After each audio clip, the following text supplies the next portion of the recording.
接下来请收看中嘉新闻。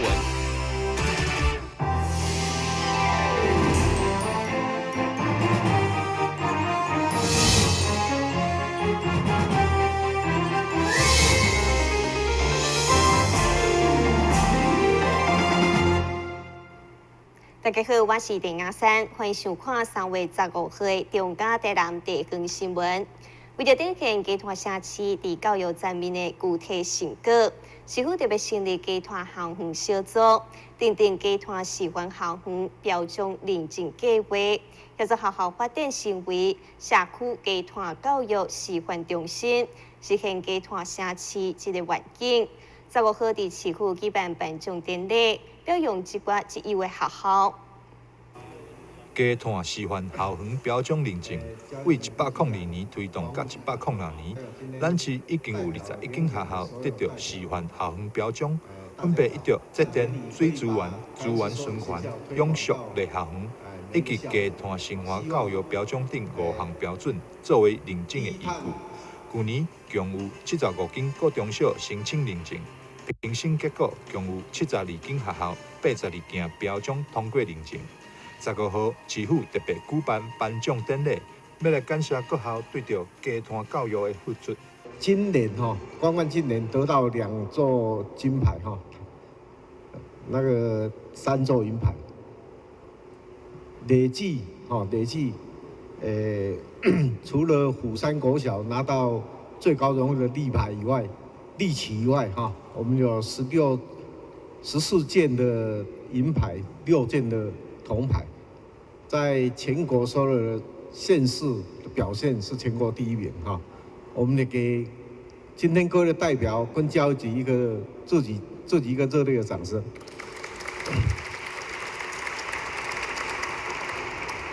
教育局推广这个低碳校园它有5项因素第一个就是能源第2个就是资源化，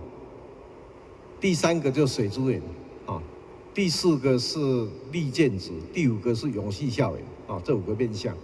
除了针对通过认证的学校进行颁奖以外，也对着各校的有功人员进行表扬，鼓励因伫未来爱持续参加集团示范校园计划，互集团城市的理念会当自教育来扎根。台南新闻张伟忠采访报道。为了替西门商圈加入新的活力，同时提升市周环境品质，去年市府启动修复市定古迹西市场，希望只有修复彰显西门商圈的欢迎。目前工程也拢照进度咧行，预估今年底会当完成第1阶段修复作业。市定古迹西市场，因为建筑物本身已经老旧，为着要互伊维持古迹的模样，而且可以当有全新风貌。市府伫咧2017年启动着修复市定古迹西市场的工程，因应市周边复杂的环境，佮加上侪私人土地佮建筑物相邻的限制，工程是以着修复期间对着摊商佮店家冲击降到上低为目标。动工以来，工程执行到今拢相当的顺利。随着都市发展，起码西市场已经被各式各样的建筑物包起来了。那现在我们只好在夹缝中把它的原貌，尽量把它的原貌恢复出来。所以我刚刚跟大家报告就是，这一面可以整个出来，这一面也可以出来。那这一面连西门路的这一面大概也可以有机会，让它恢复。这些都是很漂亮的这个。那现在就是剩下这个地方，还有这个地方。那我们请。原来香蕉仓库是要在原址改建的那这个文化局在评估看有没有机会移进去，那把这个广场，把它这个找回来把它恢复回来。那这样的话，整个西市场的门面还有正兴街、国华街、正兴街这一带也有一个它的正面有一个广场那我想这个部分还要有很多努力的空间那这样的话，整个西市场的整修除了内部之外内部的整修，整个外观也可以有大半恢复原来在日据时代的这个样貌。市府团队监督着工程的进度，也希望这个修复工程未来会当提升着西市场的商圈品牌价值甲历史的地位，对着西门商圈整体的观光旅游也会当有所帮助。台南新闻网只好采访报道。应用现代科技的快速创新，但因领域的专业技术根本无法度甲全球竞争，所以工研院特别推出跨领域的创新人才培训中心，希望透过产官学研的合作，陆续规划课程，来为台湾产业找出好人才。以过去学员家己所组装的无人飞行机等作品为例，当中就包括材料、机械、无线通讯等专业。可见，随着产业的改变愈来愈复杂，跨领域的人才需求嘛愈来愈重要。所以，工业技术研究院特别伫台南6甲园区成立跨界、跨专业的创新人才培训中心，预计每当至少会当培训3000人次。来符合市场各产业所需要人才。2、1，启动！请掌声鼓励，谢谢。那么今天这个培训中心呢能够成立，其实是大家花了非常多的心力来做的。那么我们希望说，这个训练人才培训除了要跨出工研院，我们希望为这个社会、为这个产业界。能够创造更多、更好、更可用的人才，尤其现在也有人讲说，这个学用落差这个 gap， 我们怎么样把学校多出来的学生，我们能够让他能够把他在学校学的知识，能够在产业界去做连结，这个也是我们很重要的一些事情。会长除了成立人才培训中心，工业技术研究院嘛甲行政院公务人力发展学院签署合约。向前串联产官学研等多方面的资源，来培育新一代创新的人才。第新闻管制郭博义采访报道。由亿万创专甲一个单位合办的公益音乐会，伫16号暗时7点半，将伫台南市立文化中心登场。这次音乐会的门票收入将转属县政府台南的社会福利机构。以及用来帮助华人赈灾，希望借着音乐来汇集社会爱心。亿万创专甲台南市青少年管弦乐团等单位连续13档举行的公益音乐会，3月16号拜五暗时7点半，将伫台南市立文化中心演艺厅登场。演出团队有来自国内外优秀乐团甲音乐家，其中来自日本的音乐家鸟月浩一，上午也亲自出席记者会，向大家宣传这次的音乐会，并借此感谢台湾对日本发生3.11大地震时伸出援手。本来我们这次音乐会所得是捐给6个社福单位，但后来就是我们也跟社福单位商量说，我们也把爱心分一半过去给花莲，所以我们也会把这次所有的门票所得的捐款，以及日本朋友带来的捐款，我们会一起也除了帮助我们在地的社福孩子，那也要把爱心送给花莲的这些孩子，一样是帮助受震灾的这些学童他们的就学针对就学的部分。这次公益音乐会门票全部收入从县政府台南家扶中心、瑞福益智中心、美善社会福利基金会等团体，同时也特别甲日本的朋友，做伙帮助华人赈灾活动就学，希望借着音乐来汇集社会力量甲爱心，帮助更较侪人。但是我们这山林根采访报道。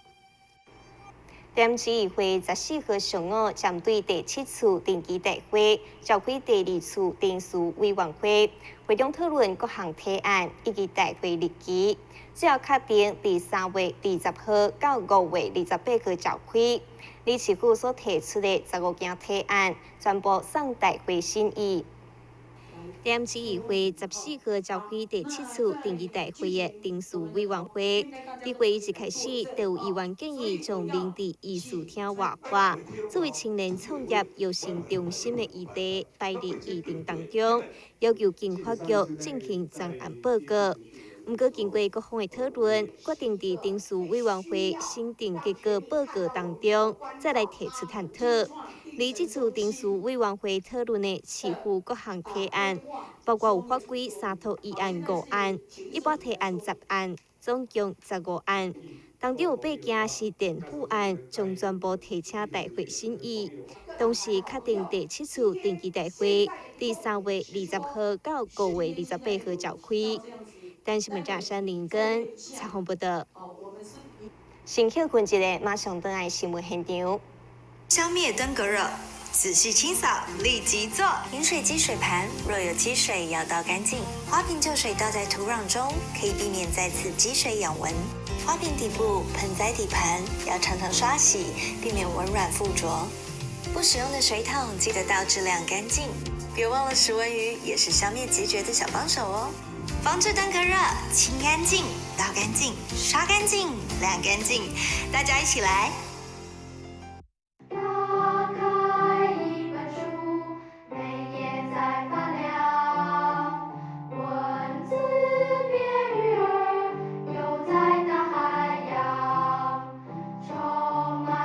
欢迎你和我一起来收看《非读不可》，台南爱读册。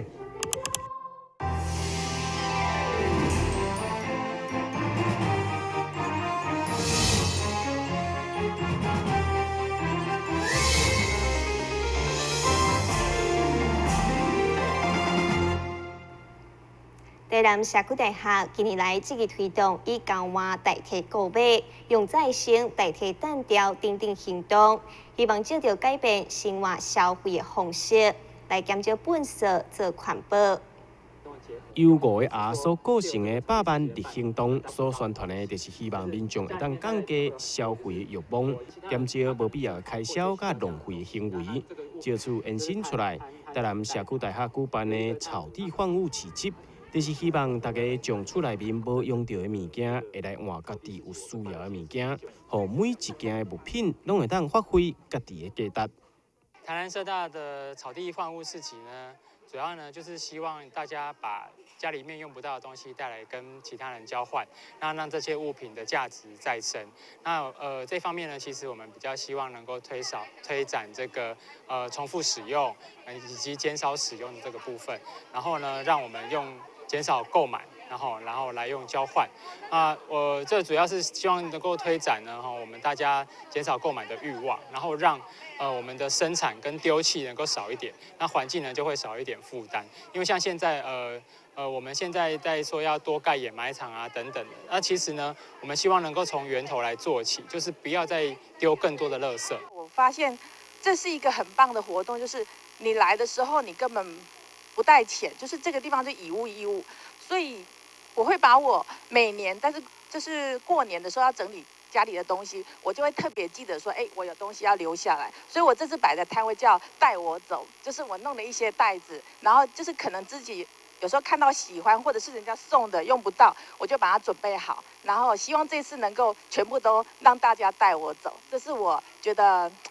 很期待、很高兴的一件事。然后来社大，我最开心的2件事情，就是一个就是草地市集，一个就是每年的成果展。这是我来社大最期待、最开心的2个活动。参与这届草地换物市集的后甲高中校长陈瑞龙也表示，后甲高中长期推行减少使用塑胶袋的活动，为着学生自细汉就培养着良好的环境教育观念，也积极宣导，希望学生会当多多参与安尼的活动。回收再利用，或者是以物易物，减少整个地球垃圾的这样的一个负载。我想这个是对于保护地球环保最重要是最基本的这样的一个活动那我们非常的荣幸今年是第2年的一个配合，那这个已经变成是学校在课程活动当中的一个主轴3月17号，也就是这个礼拜日，伫咧后甲国中的校园来举办，也欢迎民众会着厝内面无需要，但是会当用的物件来到这，用物件来换物件，并体验现场一个趣味好耍的活动。台北新闻网1号采访报道。湖公山南台病院的3号童军团，伫南台病院广场举办升旗甲颁奖典礼。邀请台南区的总主持满洲法师来颁发奖学金，进行勉励表扬。湖公山3号童军团11号来到南台病院举行表扬以及团康活动，由着台南区总主持满洲法师亲身接待，并以2粒柳丁的故事期勉所有的童军爱成为讲好话、做好事、存好心的三好儿童。接下童军团就开始进行野炊活动，让校员透过分组的模式学习团队合作的重要。能参加这个活动，我要先感谢服务员们和老狼们为我们付出、准备这些东西和食材，然后呢也带给我们这么欢乐的课程，非常感谢他们。感谢主持，能够让我们童军在这里这一个环境这么好的一个环境，能够学习上好。就由野炊活动，让学生家己动手煮食。学习承担责任、分享成果，也为当中得到乐趣，让每一位参与的三好童军拢有一个难忘的回忆。台南新闻张伟忠采访报道。今年的台南艺术博览会16号到18号将伫大义励志酒店登场。今年参与展览的作品也突破以往的纪录，展出将近180位国内外优秀艺术家的创作。理性艺奖得主当中的3位艺术家，也将以主题个展，完整呈现艺术创作风貌。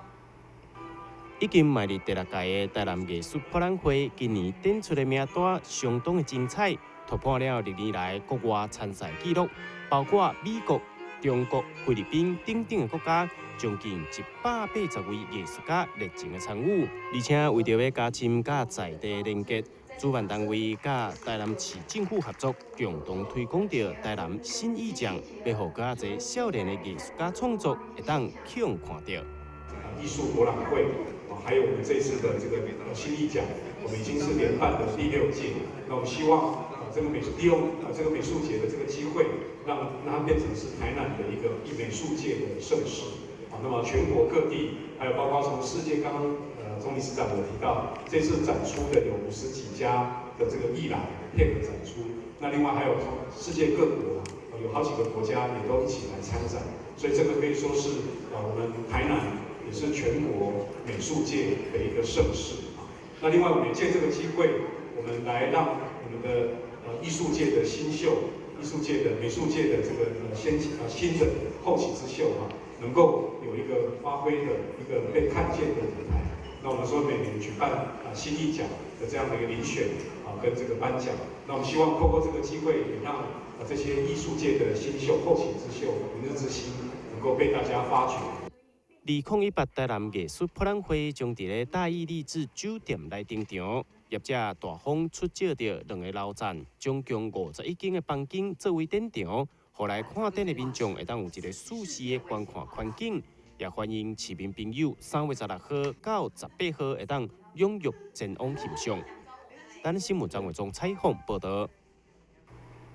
本身是气科艺术的黄家祥，为每一天甲病患的相处，以及每一次治疗的过程当中，体会到侪侪人生的道理，所以就想到用喙齿作为创作主题，来描写现实甲欲望之间的关系，并透过所谓艺术的方式呈现。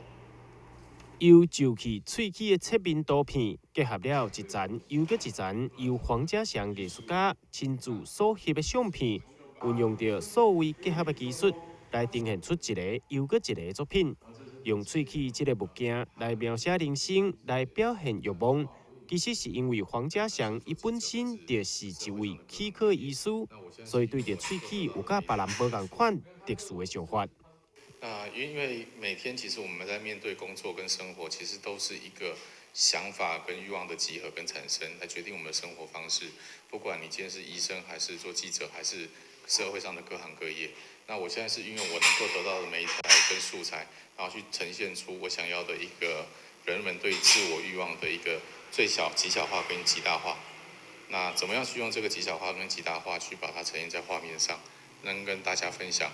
人们对于最小的欲望、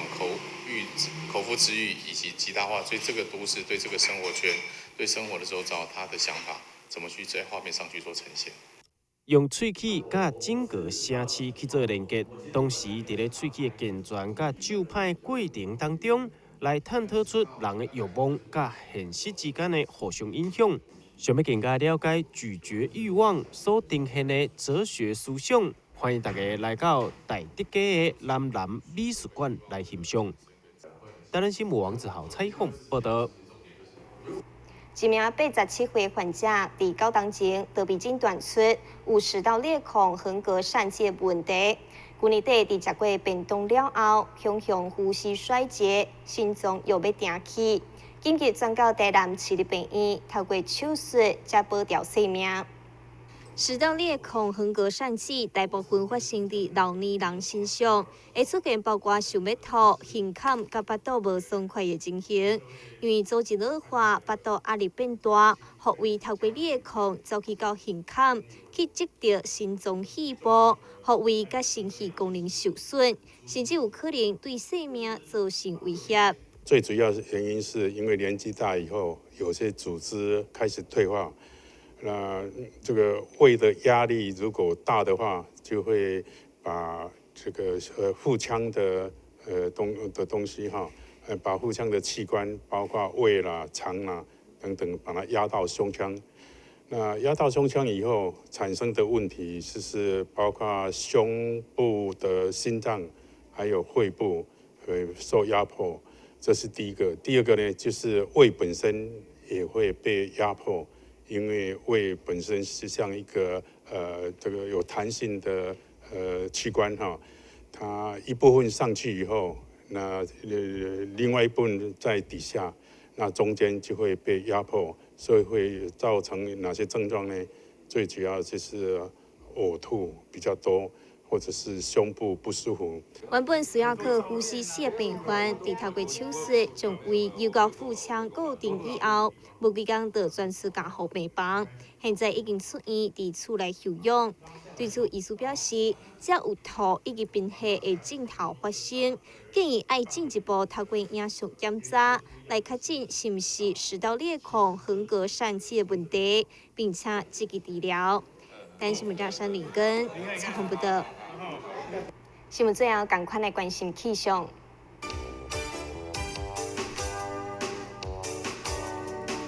明仔是好天，有时多云，温度21度到28度，然后记录一成，海面平均风力5级到6级，上大阵风9级。感谢你收看3月15日中嘉台南地方新闻，我是丁亚珊，咱再会。